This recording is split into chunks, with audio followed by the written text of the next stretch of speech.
The moon is Earth's sole natural satellite and the largest object that illuminates our night sky. It formed some 4.6 billion years ago, approximately 30 to 50 million years after the birth of the solar system. It orbits Earth every 29 days. It is the first and only location beyond Earth where humans have set foot. On Earth, tides are caused by the gravitational attraction of the moon. This attraction also maintains the Earth from wobbling on its axis, resulting in a relatively constant climate. In summary, the moon makes Earth a more livable planet.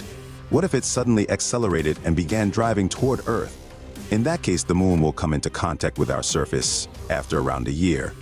For the first few days, all we'll see is a slightly larger and brighter moon in the sky. However, as time passes, the tides in the ocean will begin to rise. And within a month, the moon will have traveled half the distance to Earth, generating tides up to 4 meters high and flooding the beaches and coastal region. However, this is only the beginning. Over the next 4 to 5 months, these tides will rise to 100 meters, drowning everything in their path during high tide hours. However, for a limited time, serious surfers may enjoy surfing some nice waves. As the moon approaches, the Earth will begin to feel pressure beneath its surface due to the moon's gravity, resulting in large earthquakes and volcanic eruptions in various regions. After half a year of descending, the moon will enter geosynchronous orbit, a high Earth orbit that permits satellites to align with the Earth's rotation. Once the moon settles, part of the floodwaters will return to the ocean. Now the Earth's gravity will begin to reveal its intensity, and in the next months, the moon side facing the Earth will begin to stretch towards us. This will change its shape into an egg, and as time passes, the moon will begin to orbit the Earth faster than it revolves.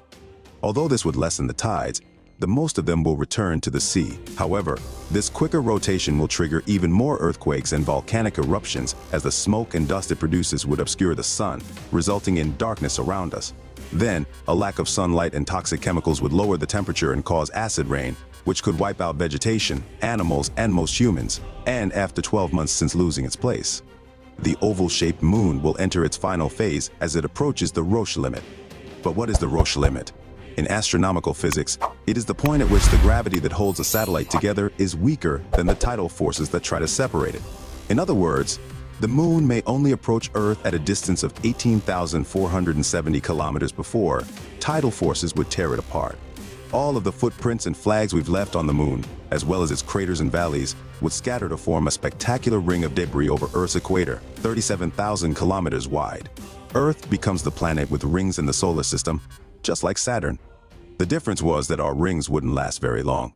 The parts of our former satellite, the moon, would shower down on Earth, smaller ones first and larger ones afterward.